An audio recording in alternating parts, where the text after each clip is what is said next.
Hello again. Welcome to another Fresh from the Theater review. I know I haven't done a lot of these lately. The last one was in August, I think. Me and Guy went to see The Suicide Squad, and been hard to go to the theater past year and a half due to the pandemic, but this is a movie that I really wanted to see in theaters. The Many Saints of Newark, the prequel film to the Sopranos TV show. If you keep up with the videos on my second YouTube channel, the Movie Buff Reactions channel, you know that I did some reactions to the movie's trailers, and I was really hyped watching those, and my thoughts going in were, and I've been avoiding other reviews because I didn't want anything giving me an idea of what it might be going in, if it was going to be good or bad. My thought going in was, this could be good, or this could be a bit of a letdown, but films like the Deadwood movie that came out in 2019, that was a follow-up to another beloved HBO show, and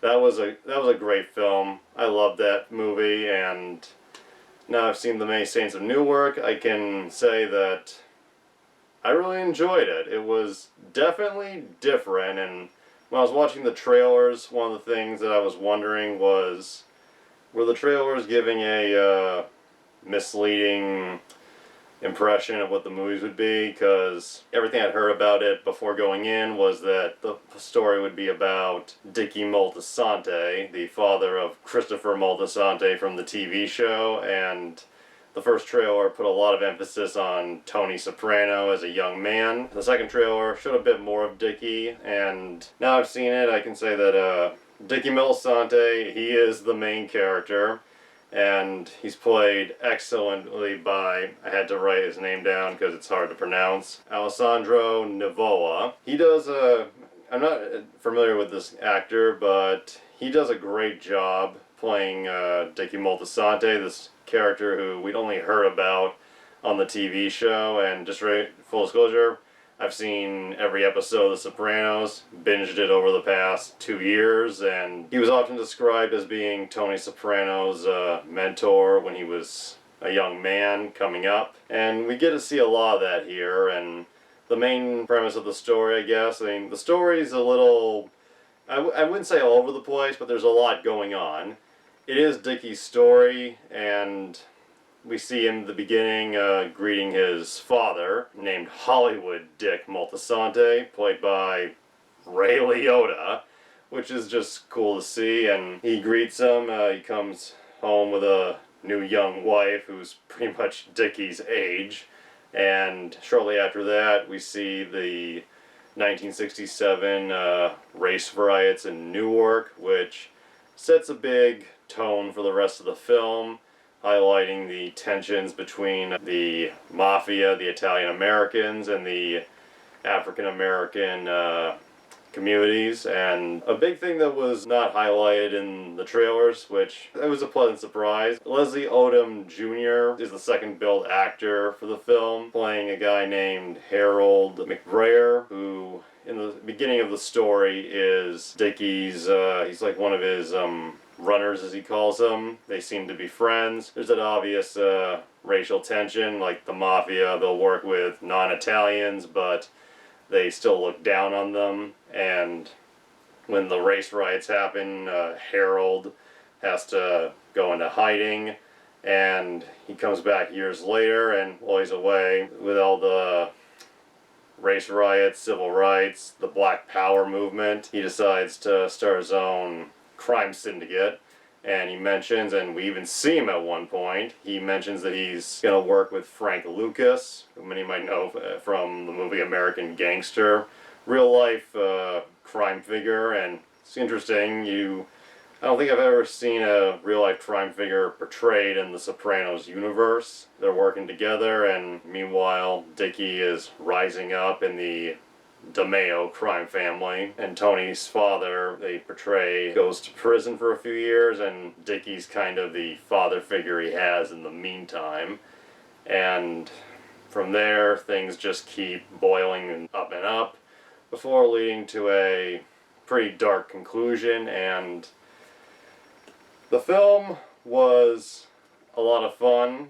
I enjoyed it. It had so much. I mean, Going into this, I had a few worries, obviously. I was wondering again who the main focus would be, and Dickie is definitely the main character who gets the most focus, and the Tony Soprano character, it was cool to see him again, and there are two actors playing Tony in this film. In the first half of the movie, we see Tony as a young kid in elementary or middle school, played by this actor named William Ludwig, and this young guy does a good job playing young Tony.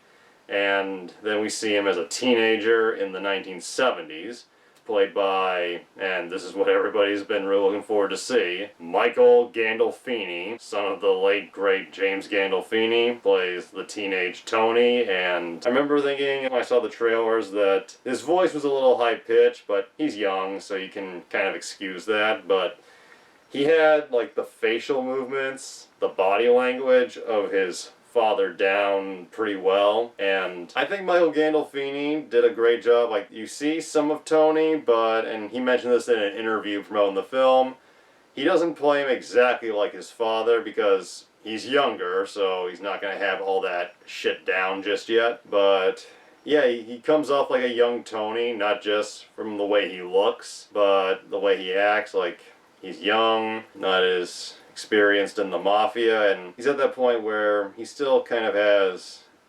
dreams of things not related to crime, and we see his home life, his struggles, not so much with his father, but definitely more with his mother, who was just cool to see again. We see Livia Soprano still being the nasty cunt we remembered from the show, played here by Vera Farmiga, I think that's how you pronounce her name, and she doesn't look exactly like Nancy Marchand. Like, it's hard to see a lot of resemblance even when she's supposed to be younger, but she has the personality down. The character of Livia, like, everything she does, says, her, like, eye movements, it totally felt like Livia Soprano, and if you want to see more of her after the character and the actress died, this is probably the best you could get, and she plays the hell out of this younger version of the character who's still narcissistic, emotional wreck. Corey Stoll, he plays the young junior soprano, and I gotta say, out of everybody who was playing a character from the TV show, Corey Stoll, I think, did the best job. Like, everything he says and does, the way he complains about shit, it totally felt like I was seeing a young Uncle Junior.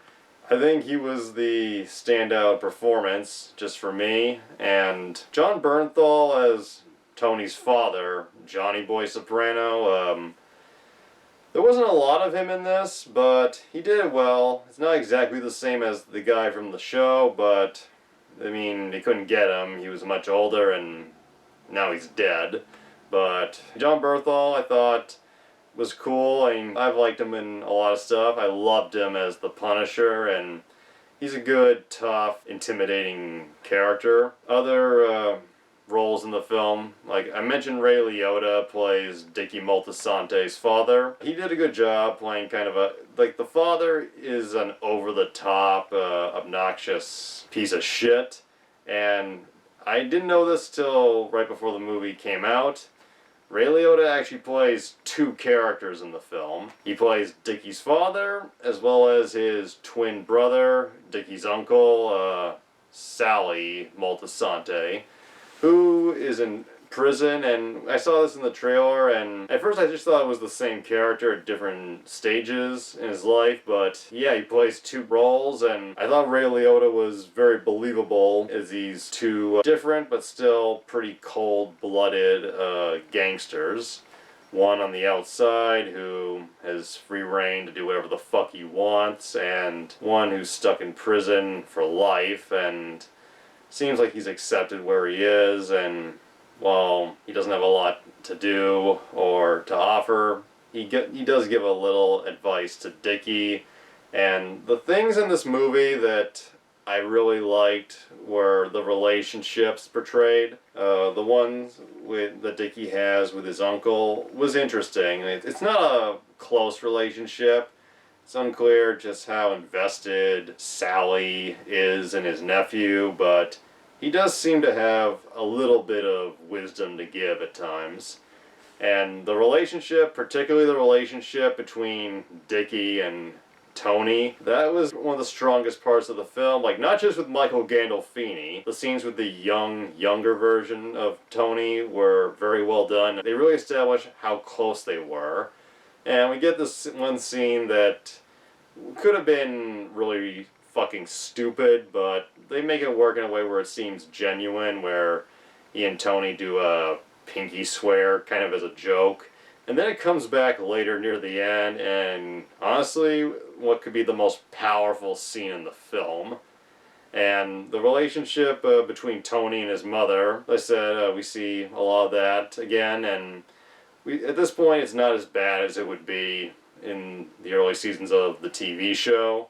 Like we see, Livia is miserable, neurotic mess, and Tony just doesn't know how to talk to her, and he gets frustrated. But there is one scene particularly, like after he gets kicked out of school, where you can see there could have been some nice moments between them, but wrong things to say at the wrong time, and Livia's just kind of a hopeless case. But nonetheless, I love the relationships between the characters, and one relationship in particular that I was surprised really get invested in, that also that the film really gave a lot of screen time to, was Dickie's relationship with Giuseppina Moltisanti, played by Michela De Rossi. This character is supposed to be his father's wife, again, who's about the same age as him, and it's clear right away when they meet each other there's something of an attraction between them. And I'll get into this later with the spoilers, but Dickie's father dies, and then he starts having an affair with his father's widow, his stepmother, mixed with the fact that young Livia kind of looks like Carmela on the TV show. This franchise could have been called Goodfellas with an Oedipal complex. But anyway, the relationship between Dickie and his Gumar, I think that's the word, is a big part of the film, and we see that Harold, when he comes back, starts his own relationship with Giuseppina, and there's always a woman that gets in between the two big men of power, and it really goes downhill near the end, like in terms of their lives. But this was a good part. Like in the beginning we see Liotta and the wife get past the honeymoon period and things get pretty fucking nasty, and the same thing kind of happens with Dickie, and once Harold comes into the mix things really implode. And before I get into the spoilers, which I've been trying to avoid, just a few quick things I want to be clear on. Going into this, again, my concerns were how many callbacks were they going to do to the TV show, because when you do prequels, that can sometimes be a problem, like the Star Wars prequels. And there were a couple, but they were balanced out pretty well, and there were some that I honestly just lit up seeing. For example, the episode of The Sopranos where Tony spies on his father, taking his sister to the carnival, thinking she favors him, and then finding out that it was a front for some shady crap they were doing, and then sees his father get arrested and a friend of his get shot. We see that same thing play out here, but with the new kid actors, and it was interesting to see how it actually ties into the race riots and just everything that was happening at the time.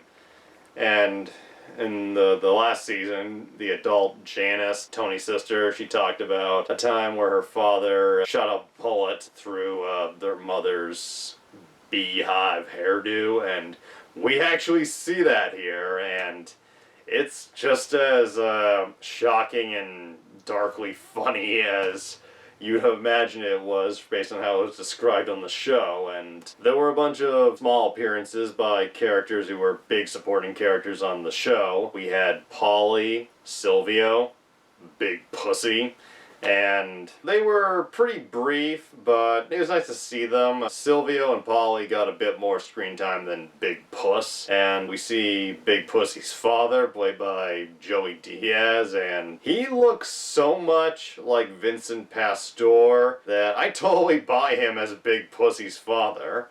And I think the last thing I'll say before getting into my spoiler thoughts is the soundtrack, as I was expecting based on David Chase's previous work. The soundtrack is fucking amazing.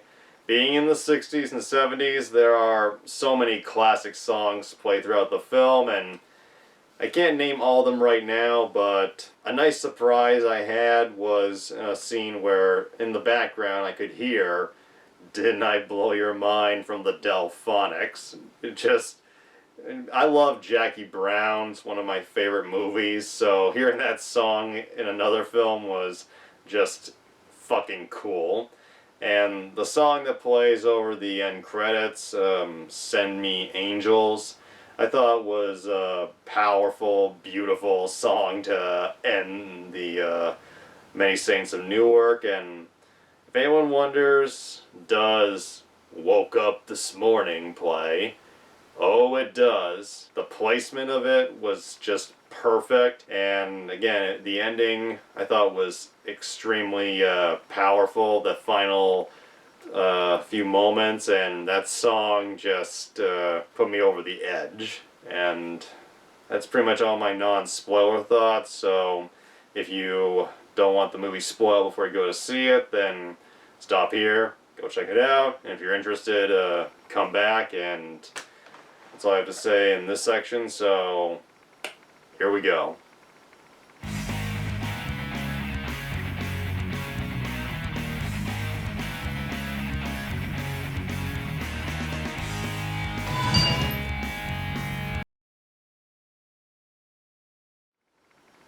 It's always good to take notes.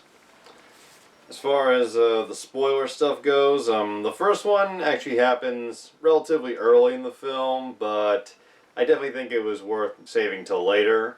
We see that Dickie Moltisante's father gets very violent with his new wife, and Dickie, who has an attraction to her, confronts his father, brings up that he also knocked his mother around, talks about how he's not a little kid anymore and he won't stand for it. His father says, "I marry sluts, what do I know?" And that just pushes him over the edge, and I didn't expect this to happen so soon, but he literally beats his father to death, like slams his fucking head into the steering wheel till he dies. And Tony gets a brief glimpse of it. He tells him to go away, and then he takes his father's body to a warehouse that he runs. And this is in the middle of the race riot, so knowing that the black community would probably be the main suspects, he burns his father in the warehouse up, and there's a lot of layers going on here. And for the most part, the character of Dickie, like, he's a bad guy, but you kind of understand what he's kind of all about. He visits his uncle, and he talks about how he wants to do better, and he does do a few redeemable things in the film. However, and this kind of reminds me of Ralph Cifaretto killing his girlfriend in the show. Sorry if I spoiled that, but if you don't know the show, I don't know why you're here. And Giaspina, after getting some very good news from Dickie, they're taking a walk on the beach. She reveals that she had been seeing Harold at the same time as him, and this is after Harold has killed a few of Dickie's members due to a big gang war going on, and he responds by viciously drowning her in the ocean. And This is a great scene just because after he kills her, you see him like struggling to get out of the ocean with the current, watching her body disappear, and then him breaking down. Just, it's hard to say exactly what he's feeling, but you get a sense of regret, and shows like just that it's gone too far, that he can't like find much good to like redeem himself like that he was trying to do throughout the film. And after visiting his uncle in jail again, his uncle tells him the best thing he could do for Tony is to stay out of his life. And Tony starts to feel like his uncle just... And I get this, but it's at the same time, it's sadly... This scene is kind of sadly relatable. Someone who you loves and looks up to, just drops all contact from him, doesn't even tell him why he doesn't think they should be around each other anymore. And Michael Gandolfini's acting in this sequence is just outstanding. You really feel the heartbreak and the betrayal. And eventually Dickie decides he wants to see him, and this leads to the ending of the film. And before I get into the ending, I need to bring up an earlier scene. Junior, at a funeral, Big Pussy's dad's funeral, slips and breaks his hip. Another callback to the show. Screams, "Sister's cunt!" And as everyone tries to help him, Dickie has a big laugh, and Junior, who is always an insecure and petty son of a bitch, really takes the laughter as a huge insult. And at the same time, we see Harold meeting with Frank Lucas and is given a gun to take care of Dickie, and we know on the show that it was a cop who killed him. So we all are kind of led to believe Harold's the one who ordered the hit on him. And at the end, just as he's getting ready to go home and see Tony, like maybe make up with him, we suddenly see the cop appear behind him and shoot him in the head. And we then cut to Junior answering a phone, and we hear, "It's done." That was, honestly, a pretty good twist that I totally believe. I mean, Junior being the petty cocksucker that we know he is, I could totally see him doing this, especially when he's younger, over somebody laughing at him. And if I had any cons to give with the movie, like, nothing major, the main one would be the ending feels a little anticlimactic. Like, Dickie's murder is very abrupt. It ends pretty shortly after that. The stuff with Harold and his black criminal empire kind of feels a bit unresolved, to be honest. Like, it's unclear just where he and what he's been building is going to go from there. I mean, him and Dickie's relationship, the tension between them, their friendship falling apart. It was a huge part of the film, and I thought the twist with Junior was very well done. I wish we had a little bit more resolution with Harold, but nonetheless, the final scene where Tony is looking at Dickie in his coffin, and he imagines doing the pinky swear again, and I'm assuming thinking that he's going to continue on what Dickie's been doing, I thought was just powerful. And with Woke Up This Morning kicking in, it was just the perfect ending to go out on. It's hard to know exactly what to say, because this movie I thought was very good, and everybody, part of me was worried about this. I mean, I read up enough, and I'm not like some other Sopranos fans who were hoping to go in to see just more of Tony, because Michael Gandolfini, he was billed as being a supporting player, like, before the trailers came out, and I went to this not expecting exactly what we got with the TV show, and the trailers kind of made it look almost like an old-time type gangster film, like Goodfellas, and this definitely has a more cinematic feel to it than the TV show, which had, I guess you could say, a bit more of a urban style feel. Like, this movie, it looks and is the size, like, it has a grand size to it. There were a few parts that were a little bumpy, but, and again, the endings, I'm a little mixed on the ending, but I was also mixed on the Deadwood movies ending, but overall, it was powerful the way it wrapped things up, and I really liked it, and I totally recommend it. If I had to give it a rating, I'd say probably 4 out of 5 stars, and if you made it this far in the review, I hope you enjoyed hearing what I had to say. I definitely hope it does well, and I don't know when the next Fresh from the Theater review will be. Hopefully I don't get sick from going to the theater, and hopefully the fucking Delta variant doesn't muck things up any further than it already has, and I will see you all again soon. There'll be some JMC reviews coming up this month, with it being October, and hopefully the Halloween season is going well for everybody.